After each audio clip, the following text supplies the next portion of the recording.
রাধে রাধে বন্ধুরা, দামোদর মাসে রাস পূর্ণিমা উপলক্ষে সকাল থেকে সন্ধে পর্যন্ত আমার দিনটা কেমন কাটলো তা তোমাদের সামনে তুলে ধরলাম। ভিডিওটা স্কিপ না করে পুরোটা দেখো। প্রথমেই ব্রহ্ম মুহূর্তে অর্থাৎ ভোরের বেলায় স্নান করে আমরা নগর কীর্তনে চলে গেছি এবং নগর কীর্তনে গিয়ে আমার মনে হলো ভোরের আবহাওয়া, ভোরের দৃশ্য সুমধুর, যেন স্বয়ং শ্রীকৃষ্ণ ভোরেতেই বিরাজমান। হ্যালো বন্ধুরা, এবার বাজে সকাল 11টা। আমরা যাচ্ছি গঙ্গা স্নানে। কোথায় যাচ্ছি আমরা?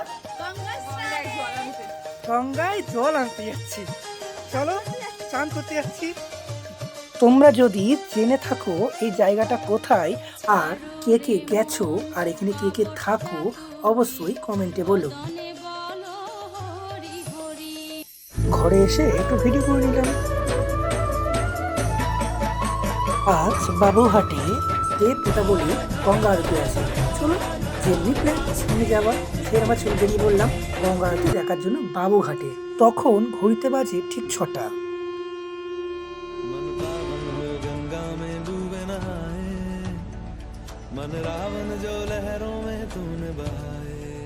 গিয়ে দেখি অত্যন্ত ভিড়।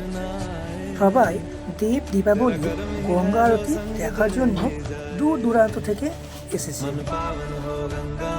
যাই হোক, আমি ঠিকমতো স্পেস পাইনি ভিডিও বা ফটো ক্লিক করার জন্য। তোমরা কে কে গিয়েছিলে গঙ্গা আরতি দেখার জন্য তোমরা অবশ্যই কমেন্টে বলো।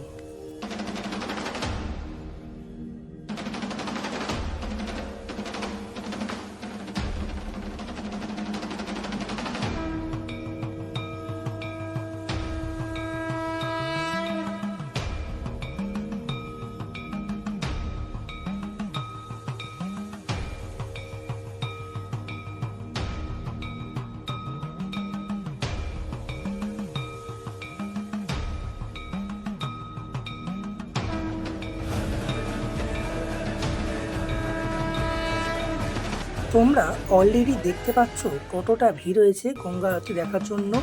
তোমরা যদি গঙ্গা আরতি দেখতে চাও তাহলে 4টে থেকে 4:30-এর মধ্যে বাবুঘাটের ওখানে উপস্থিত থেকো, কারণ বসার জন্য চেয়ার পেতে দেওয়া হয়। যাই হোক, ভিডিওটা ভালো লাগলে অবশ্যই একটা লাইক, কমেন্ট, সাবস্ক্রাইব করে দিও এবং সেটা থেকে একটু মজা করেছিলাম, দেখে বুঝতে পারো ভিডিওটা।